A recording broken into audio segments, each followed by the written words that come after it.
Halo, Assalamualaikum warahmatullahi wabarakatuh. Jumpa lagi di channel Babi Rahman. Bapak Ibu, kali ini kita akan bahas surat dari sahabat kita di Jakarta Utara, Bapak Yongki Gunawan. Jadi Bapak Yongki Gunawan ini teman subscriber kita sudah cukup lama dan sering mengikuti konten-konten saya. Dia sudah cukup lama ngajak berkomunikasi dengan saya, ngajak diskusi berbagai hal berkaitan dengan kredit macet, dan kami sering sharing pengetahuan, sharing pengalaman yang menurut saya pengetahuan dan pengalaman beliau itu bisa menambah pengayaan buat pekerjaan saya. Jadi terakhir dia ngajak diskusi dengan saya berkaitan dengan kredit macetnya dia di sebuah bank swasta. Jadi kreditnya kurang lebih sekitar 2 miliar. Dia macet karena dampak pandemi yang lalu. Jadi sebelumnya pinjamannya rekening koran lancar, tidak pernah menunggak, dan ketika terjadi pandemi usahanya kolaps sehingga tidak mampu membayar sesuai dengan yang diperjanjikan. Singkat cerita, pinjaman yang bersangkutan sudah tidak mampu lagi restorin. Kemudian tahun 2022 dilakukan appraisal dalam rangka untuk dilelang.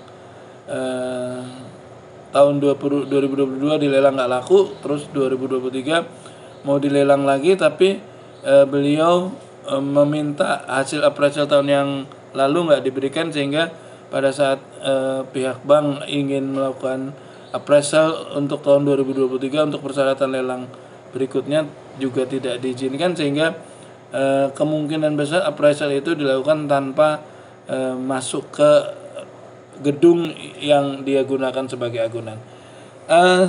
Yang menarik dari diskusi kami, jadi ceritanya dia menanyakan kepada saya, Pak, apa bedanya asuransi kredit dengan asuransi jiwa? Pertama dia menanyakan seperti itu. Jadi saya jelaskan bahwa asuransi jiwa ketika debiturnya meninggal dunia, maka pihak bank akan mengklaim asuransinya untuk mendapatkan pelunasan dari pihak asuransi. Kemudian dia tanya lagi, apa bedanya asuransi kredit dengan asuransi kebakaran? Ya tentu beda. Kalau asuransi kebakaran adalah asuransi yang dikenakan kepada barang agunan yang dalam bentuk bangunan yang beresiko bila terjadi kebakaran terhadap bangunan tersebut akan mempengaruhi perjalanan bisnis atau keberlangsungan bisnis yang bersangkutan. Misalnya yang digunakan jaminan adalah ruko tempat usaha, sehingga oleh bank dirasa perlu untuk dilakukan asuransi kebakaran terhadap ruko yang digunakan tempat usaha tersebut. Pertanyaan dia berikutnya yang membuat saya sempat gelagapan gitu. Dia tanya, asuransi kredit, asuransi jiwa, asuransi kebakaran itu pada prinsipnya sama nggak, Pak? Ya menurut saya sama. Karena berarti itu proteksi bagi debitur. Kan prinsipnya seperti itu. Oke. Pertanyaan saya berikutnya, Pak. Kalau itu sama, maka terhadap asuransi kredit, kenapa itu dinyatakan sebagai dana talangan? Sehingga banyak bank menagih kepada debitur dalam bentuk subrogasi. Jadi artinya pengalihan hutang kepada pihak ketiga seperti itu. Jadi seolah-olah karena kredit macetnya sudah dibayar oleh asuransi, maka itu dinyatakan sebagai pengalihan utang kepada pihak ketiga. Nah, saya agak gelagapan karena memang secara logika asuransi itu dilakukan ya, proteksi terhadap debitur dalam rangka meminimalisir kerugian yang diderita bank akibat ketidaklancaran pembayaran atau ketidakmampuan atau kehilangan kemampuan membayar dari debitur. Contohnya misalnya asuransi kematian. Kebetulan usahanya dikelola secara one man show oleh suami. Maka ketika suami meninggal, maka berisiko kreditnya macet. Oleh karena itu oleh bank diasuransi kredit, asuransi jiwa misalnya seperti itu. Nah, kemudian tadi asuransi kebakaran, karena berisiko terhadap agunannya itu bila terjadi kebakaran akan mempengaruhi keberlangsungan usaha, maka ruko yang dibuat usaha oleh debitur diasuransikan seperti itu. Dan semua itu sifatnya bukan dana talangan.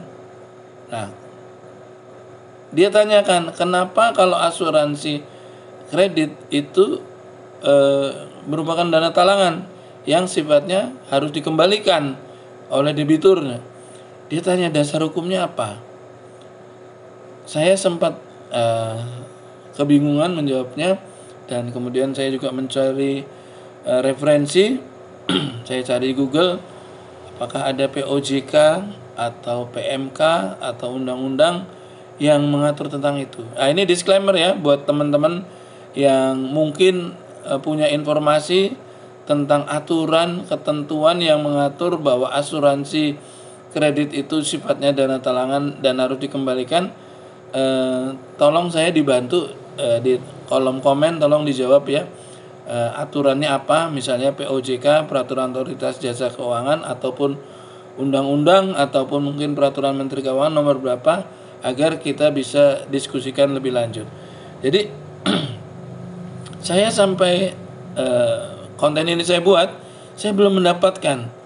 Dan logikanya memang menurut beliau saya bisa menerima bahwa asuransi kredit harusnya diperlakukan sama seperti asuransi jiwa.